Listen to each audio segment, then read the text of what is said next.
Hi, everybody. David Noor. I want to welcome you to another episode of our USKO Ready 2026. I know that's how a calendar works, but most people I'm talking to can't believe we're wrapping up almost Q3. Q4 is almost here, and a lot of CROs I'm talking to are getting ready for their SKO in the new year. We are live on LinkedIn, YouTube, X, and I'm elated to be joining by longtime client and friend, Bill Hogan. Hello, Bill. Hello, David. Thanks for having me on this morning. It is always great to have you. For our audience, Bill is CRO of Sphere. This is, I think, the third or fourth company that we're working together on, and delighted to have supported a great golf outing. I think Cyber Invitational is what it was last week. Yeah, we dubbed it the Cyber Invitational, where a good showing of the cyber community here in New York come together, crowdsourced, driving customer attendance, and good camaraderie and networking. And we're out there trying to make the world a better and safer place, and we're all in it together. It's it's symbiotic that we can't do it alone. So it's a good joint of force here in the New York community. It was other than my golf score, it was a great event and a great chance to get together with some old friends and certainly meet some new ones. So we're talking today about, and again, for our audience, we're talking about plan to performance. And someone of Bill's background, not only have we sat through, countless SKOs, but Bill's also put on quite a few of these. But Bill, before we start, tell the audience a little about Sphere, kind of what part of the cybersecurity world you guys focus on, and who do you call on and the problems you guys solve? Sure. So Sphere is a identity software company. We do discovery, ownership, and remediation for clients in a way that supersedes anybody else's capabilities. In the AD environment in particular, we're super strong. Privileged access, as well as taking it into IGA and CMDB.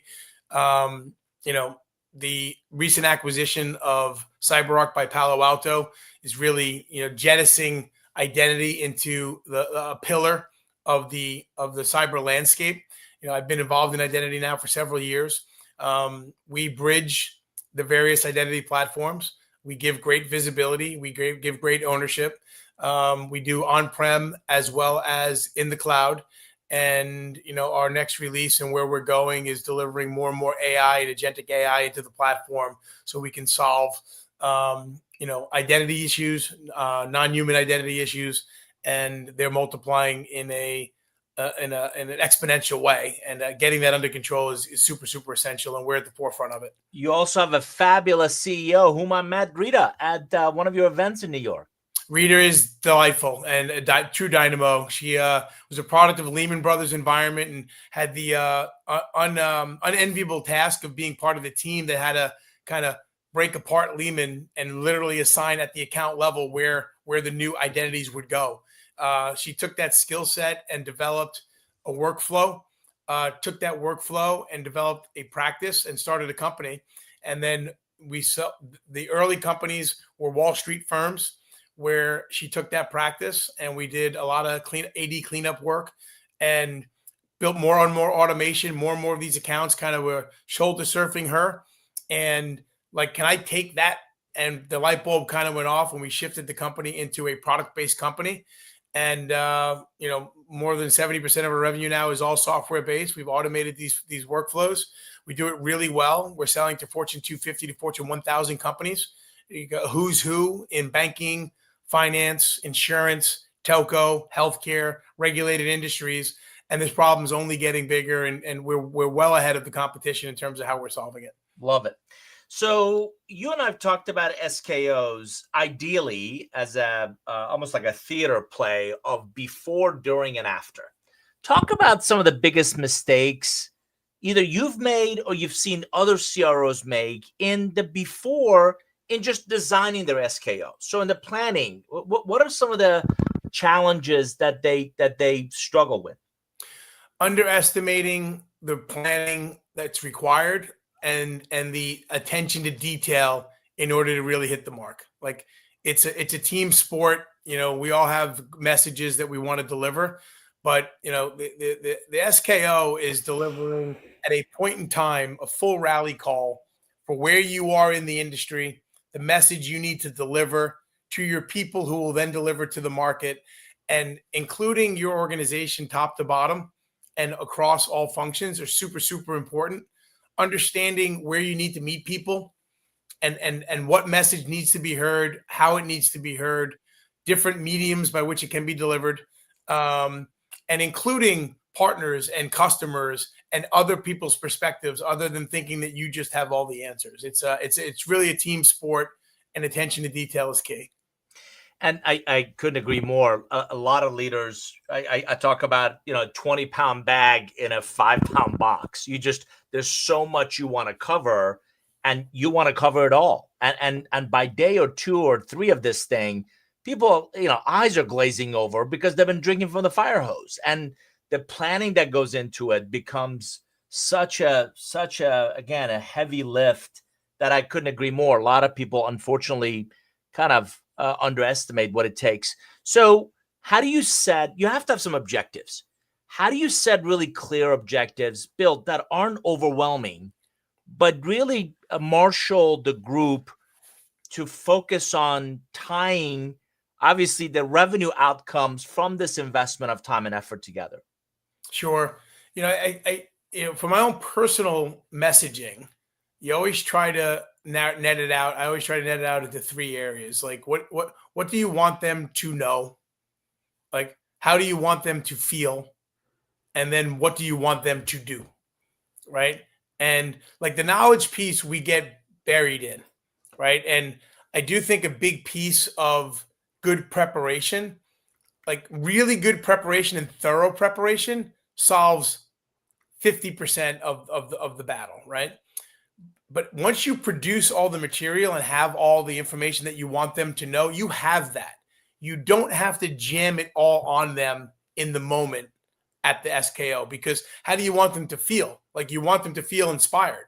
You want them to feel like they have a say. You want them to feel that they have an input. You want them to feel energized, right?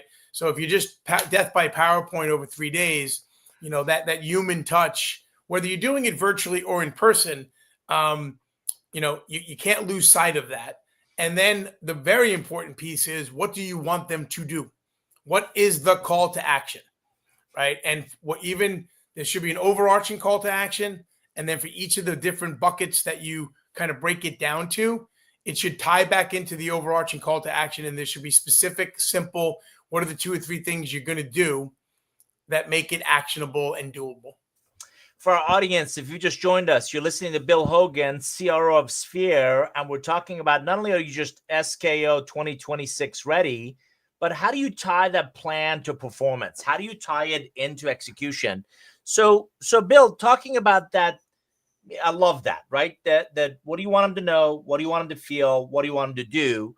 How do you tie that energy, right? I've been a couple of yours, and I love the energy that's in the room, where you kind of get people you've been exchanging emails and conference calls and now Hollywood Squares with for months on end together, and you hear great product insights. And how do you take the energy from the SKO and translate it into what you said? What do you want them to do? That sustained kind of execution when they go back in the field.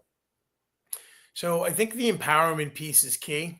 Like, if you empower people to take a piece of the ownership of the development of the message, the delivery of the message, and then the carrying forward of that message, it's very, very different outcome of do it because Bill said, right?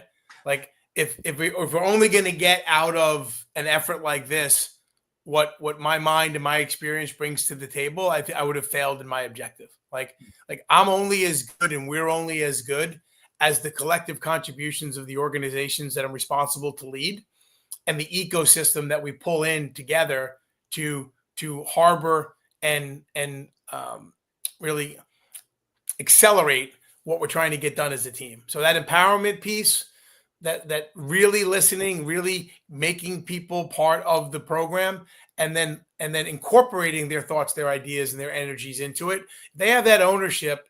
what they're going to do for you and for the cause is going to be much, much bigger than just following orders, right? That's just a very unoriginal and very, I mean, sometimes you got to tell people what to do and they got to do it because the hierarchy is what it is, but that should be a last resort. And really only because that's all the time allows for. And you got to earn that right to, when you ask somebody to do something or tell somebody to do something, that they understand it's coming from a good place that we've all been a part of. That's why it's okay to have a shorter conversation, because you can't explain everything in full detail all the time.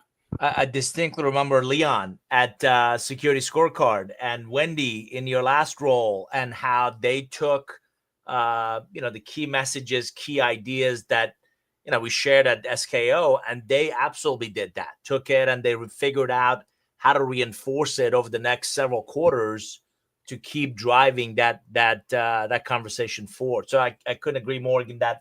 Your sales enablement team, our key business partner here, the marketing team, various levels into the organization, where you give them the opportunity to tell their story, showcase their unique set of skills that can be replicated, imitated, or learned from.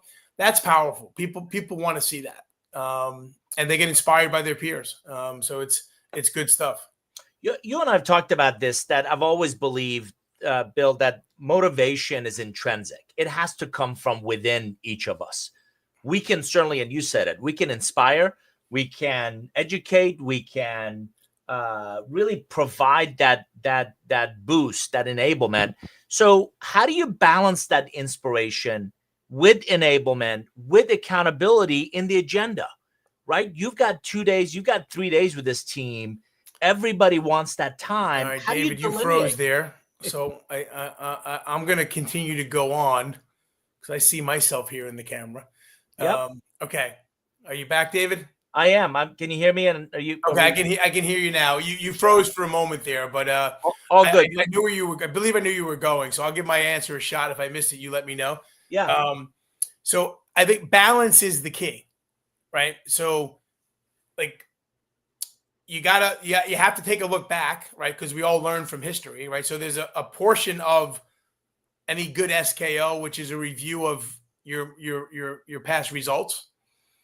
You don't want to belabor that, but you do want to celebrate the good and the wins, and you want to learn from, the constructive pieces that, where there were some failures, and then play that forward. Mm-hmm. And you also just want to mix up the delivery with the people. Like, again, if you want them to know things and you want them to feel inspired, and then you want to get them to go do things, you got to give some level of interaction in the form of the agenda. Ample breaks help. Outside speakers help. Collaboration and preparation in advance. Like winging it doesn't work. Like, I've seen horrendous deliveries in my time from people who just didn't give the proper preparation. I pride myself in proper preparation. I think the best SKO I ever did was during COVID, and the attention to detail to deliver that at a high level with high energy remotely during a pretty dark time, I was particularly proud of. I think we captured personal touches, different flows, reach out, accolades, awards, at the same time worked in training and customers. And it was, we did an Academy Award type style, and I had sellers showing up in tuxedos and gowns, right? To sit in front of their Zoom, right? Remotely. Yeah. And it was wonderful. And again, I do want to stress that too, because sometimes people over lean on the face-to-face. I'm a big face-to-face fan, don't get me wrong, but I vary back and forth. I mean, you can do a very effective SKO virtual, right? There are different times when you need to bring the teams together, and there are times when virtual actually can meet the mark. And whatever it is you're going to do, whether it's an all-in immersion in your office, whether it's a virtual experience, whether you're going to Disney World, right? Whatever it is, you just have to do the best version of it and full ownership, and that the production that you put off hits the mark. The setting helps. It offers different opportunities, but at the end of the day, it's your time and preparation and delivery of the message that really makes the mark. and it shows. It's amazing that, like you said, we were all forced to work within these remote environments. How do you create that same energy in the room that we talked about? And again, the prep to making sure the audio, the video, the handoffs, all of that works in a meaningful way. And you're right that the winging it thing becomes, it looks like amateur hour. It feels like this thing wasn't important enough for you guys to prep, and I think people see right through that. Talk about the role of the frontline managers in ensuring that that momentum sticks. Do you include them on the agenda? How do you make sure that they're have a voice in kind of what takes place those 2-3 days? And more importantly, you kind of need them to roll this out, right? They're a critical part of that, the no field do that you want certainly post event. Yeah, absolutely critical that they're 100% engaged and part of the process. Depending on the size of your organization, the level of involvement varies, right? I mean, I've had organizations as large as 1,000 people, 2,000 people, where you can't have every manager participate like on stage, right? Or necessarily leading a breakout. But you'd have to have a representative group, right? You need individual contributors, you need line managers, you need subject matter experts, you need the SE organization, you need outside speakers, you need customers. Like you need a good combination. So you offer different perspectives. People learn differently, right? So what you produce on paper, and go back to Leon. Leon's a tremendous producer of documentation. And there's a subset of your team that once you just give them that, that's all they need. Others need the audio and visual stimulation, and that's how they learn, right? Others learn with the interaction and the Q&A. Like they don't really want to read. They're going to listen here and there, but all of a sudden it's a two-way dialogue and they're zoned in, they're locked in, and they pull away the nuggets that they want. And it doesn't necessarily matter how the individual gets it. It matters that you take in full consideration of the enormity of your audience and that all these different ways by which you can reach them are taken into consideration. I'm going to reference some of the friends you and I both know. When you designed an SKO, did you, give Matthew and Salamanca and Nicole their own kind of breakouts to take their teams and go deeper on some of the subjects? So yearly dependent and where you were in the journey. Yep. Absolutely. I think as a rule of thumb, I would just say yes, but I would also say I didn't do it every time. Right. And there might be one time where Matthew was doing something very specific and that was the behavior I wanted replicated and nobody was going to do a better job than him. So you go run with that. And you don't need Bill Hogan's stamp on that. I need Matthew McKenna's stamp on that or the Duncan Rounds stamp on that. Right. Yeah. And my current organization, there's a guy, Ken Kuchar, who is very, very smart individual, salty veteran, super, super smart. And there are certain things that I just want to let him go and run with because he's the right person to deliver that message. He's got the right domain expertise. He's technical. He's got the relationships and the experience. He doesn't need me as an interpretive layer. So empower him, let him go do that. And the outcome is going to be way better. For our audience, if you just joined us, you're listening to Bill Hogan, CRO at Sphere. We're talking about, are you SKO 2026 ready? And specifically connecting the plan to performance. We're live on LinkedIn, YouTube, and X. And I would encourage you, if you have questions for Bill, jump in with your comments. Otherwise, I could keep going because just the wisdom and the wealth of experience that Bill brings is invaluable, particularly if you're a peer CRO and you're planning this really important event that I think, we could all spend more time and effort in being intentional about the outcomes we're after. So Bill, talking about outcomes, I've seen the friction between the finance function, the budget holders, and the investment it takes to do this well. Talk a little about how do you measure the ROI from an SKO beyond. I have a love-hate relationship with those surveys, but how do you measure the return on that invested time, effort, resources? Yeah, so I'll start with your that relationship with your finance partner, right? It's super important, right? And you don't want it to be adversarial. You want it to be a true partnership, right? Sure. And one of respect, because they're charted with monitoring how we're spending the money, and they expect a return on that investment. I respect and want them to do their job, right? So, like everything, we budget, all right, and I believe in like a zero-based budget, which is just because it was there doesn't mean you have it, right? You still have to defend and justify it. I just got off a call recently preparing for next year, and the task I gave the team was, hey, early October, we've reviewed everything to date. We got the ROI for all the different things that we've done. I need you to take a holistic view on the whole year, and then let's look at next year.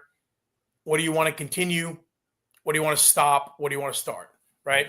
And I tied in finance and I tied in my ops team to have it be a metric led conversation, because it needs to be metric led. Right. Like one of the, we were talking about a particular partner's SKO, and the channel person thought it was great. I was like, that's awesome. I've been there too. I think they are great. And he gave a very specific reason why I thought it was great. I was like, that's awesome.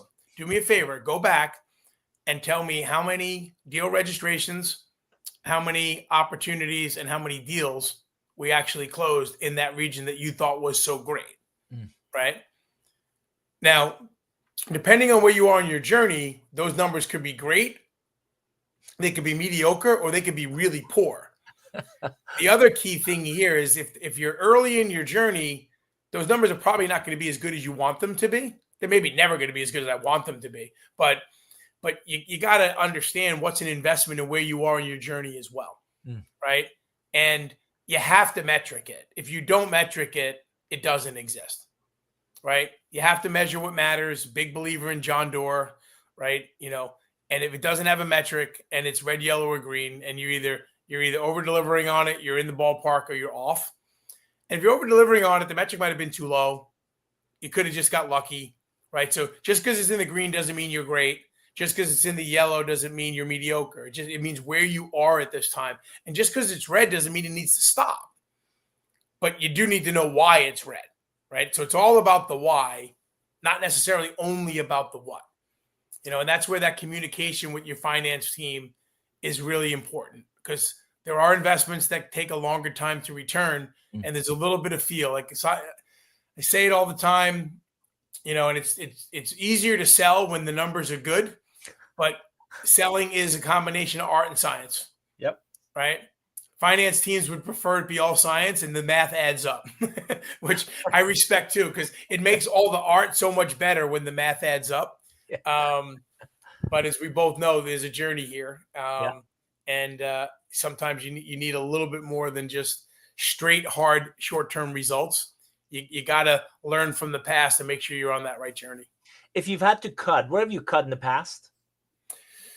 Like the easiest cut to do is going virtual. Yeah. Like, because you can, like, with the age of technology and the amount of travel we have to do anyway, you can make a case that you don't have to travel for the sake of travel just to do this. Yep. Like, I'm a big believer in any time I'm in a city, I exhaust myself in that city, right? I'm doing sales meetings, customer interactions, partner interactions, alliance interactions, one-on-one individual time, etc. Can't always do that in every stop, but you always have to intend to do that. So if we're going to do an SKO and you're going to do it in person, I still believe that you have to make sure you get a lot done when you're bringing everybody in, because it's a huge investment. Do you bring everybody in, or can some people be remote? Some people, you got a little FOMO there, which, so I think you're generally speaking better off going one or the other, particularly if you're going to be in a room and the desire is, if the desire is to have everybody in the room and some people just can't make it, then having them dial in is okay. But you have to really make sure that you are also reaching that audience. Designing for that virtual audience. Yes. Yeah. Yes. And then if it's going to be virtual, what I often tend to do then is make it virtual. Don't have like 8 people in the office and then have 40 people remote. Yeah. Because sometimes people then gravitate towards the people in the room, and it's got to be designed to the whole audience. So I don't think there's a wrong answer there. There's budget realities that we all have to deal with. Just because you have the money doesn't mean you necessarily need to spend it. Sometimes it's how mature the team is. Like we meet our teams a lot. I have one partnership where I spend a lot of time with that partnership, and every opportunity I get to overbring people, I take advantage of it. So it kind of takes, I can not do an in-person SKO or an in-person QBR because I get together with my team enough, right? But there is no substitute for face-to-face if you can do it. And the other way you can do it in office. You can do it if your own office, if it can accommodate it, you can do it. You typically, partners are very accommodating. You can do it inside their offices. Have you ever done that at a customer site? Yes. Yeah, I've done it at customer site. I've done it at partners. I've done it at major venues, right? And again, depending on where you are in your journey, and like that mileage varies, right? But I don't believe. I think especially for young companies that are in the A, B, C round, to dump a ton of money on a destination-based SKO is not necessarily the best use of funds. Yeah. It's not a terrible use of funds, and there's ways you can do it. But I know our customers would like to see us spending money on the product and on what matters. But people do matter, and if it's not that big of an investment, it's depending on how many people you have, how long they've been together. You want to create that experience where the new guys can learn from the older guys can learn from the younger guys too. And it's not that big of an expense to put everybody under one roof for a few days. Do you stress test the agenda in advance with customers or partners? To the level that I want their input, yes.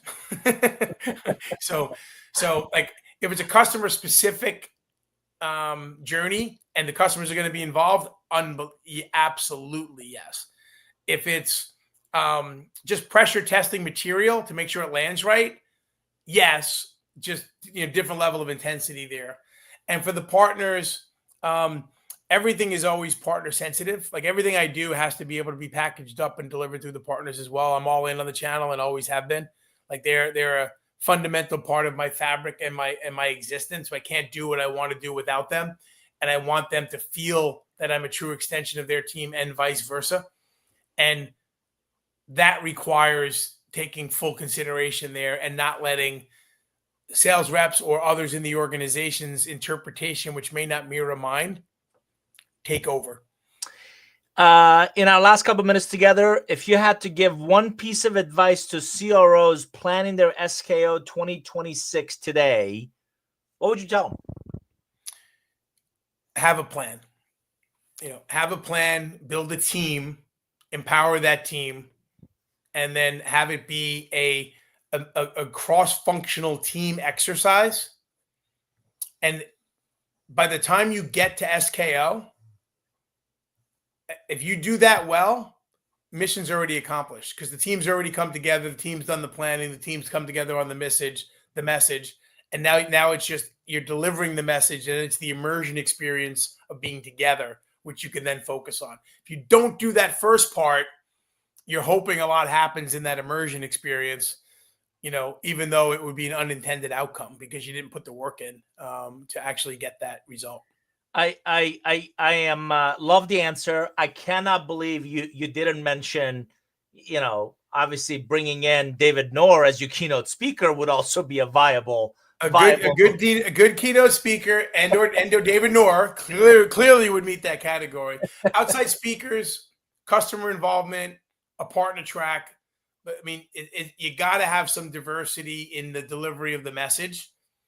And it is super important. And I've used you in the past, David, as you know, and I have not used you in the past, right? So I do think you can't do the same thing over and over again. No right? question. You got to mix it up and keep it fresh, but there is something to tried and true as well. I'm a big fan. Strongly endorse anybody using you at and you've done for me at various phases of company growth during years that I've been there. So you're unique in that as well. Like a lot of times people fit in a box, you don't fit in a box, you transcend the box. Very, very kind of you say. Thanks. And for our audience, I'm a huge believer of you've got to balance. You need the right mix of customers, partners, product.